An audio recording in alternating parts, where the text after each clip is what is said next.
Hi guys, welcome back to my channel. This is Renz from the Renzone project. So for today's video, we're going to review Nendoroid Shintaro Midorima from the hit anime and manga Kuroko no Basket. So from my previous video, we already unboxed this. So review lang tayo nitong Nendoroid.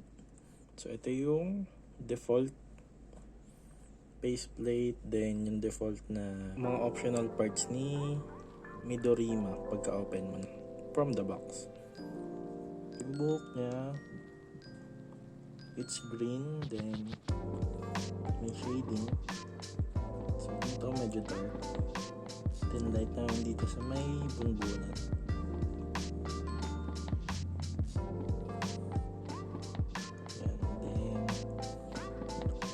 Color for the uniform, tama naman, same siya dun sa anime and sa manga. You can see Kuroko, the number 6. So yung pinaka selling point na ito para sa akin is yung salamin niya. Although ang alam ko kasi sa ibang mga Nendoroid, dapat din yung pinaka hair may suksukan din ng salamin. So, doon mo lang siya magagamit. I'm not sure kung mali man yung sinabi ko sa mga experts. You can comment and enlighten everyone. So, articulation, standard Nendoroid articulation. Up, down, side to side. Then, yung arms can go up and down. Yung waist niya, may articulation. Go side to side. Yes, pwede rin yung ganyan. Since ito ay ball joint. So, legs can go forward, can go backward. Then ito can rotate. So, yun lang. So, check natin yung mga accessories niya dito sa stand and base. Here's the base plate of Midorima. Ito yung medyo nakasmile, then nakatingin dito sa may left side niya, then ito naman yung gulat. So for optional left arm, meron siya na ito, hawak niya yung lucky item, yung teddy bear. Hindi ko maalala kung saang match niya ginamit eh. So for sure baka siri naman yung kalaban niya. Then ito naman isa, may hawak siya nung parati niyang iniinom na parang weird.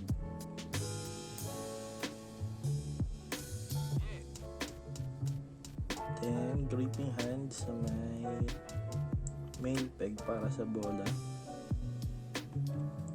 Tapos ito naman para mag-complement lang dito sa part na to.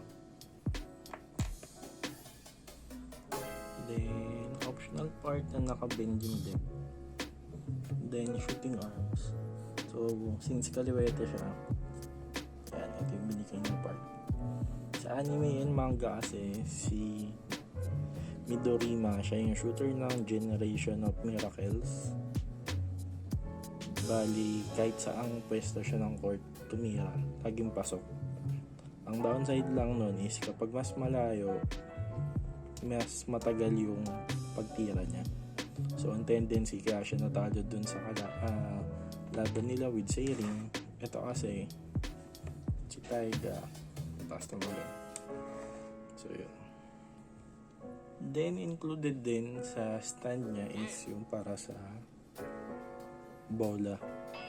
Then ito naman yung kapag ginamit yung shooting arms niya.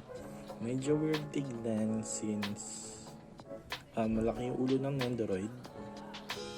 So tendency hindi mo siya pwedeng ilagay dito. Yung tong part na yan. Kasi awkward. Ayan, tatama siya agad. Siguro ang guluhan mo lang para maganda.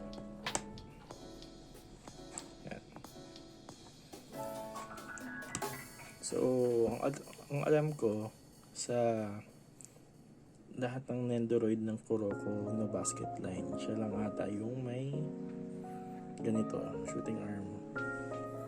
Although yung kay Kuroko naman kasi, ito.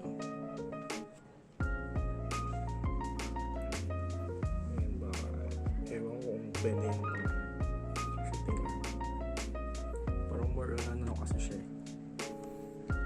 Sa phantom shot. So siya lang. So check natin yung iba pa. Pero ang alam ko siya lang talaga yung meron. So overall, para sa akin, sulit naman to. Maganda yung painting, yung details, yung mga accessories sa kasama, sulit naman. So yan. Stay tuned para unbox natin yung iba dito. Although yung iba na nabuksan ko na. Abangan nyo na lang din yung full review. So yun lang. Thank you. Shout out to PTBC, kila Sir Tani, kila Yuwin, Johnny Pops, kila Sir JP, kila Sir Zero Mugen. Yun lang. Thank you and subscribe.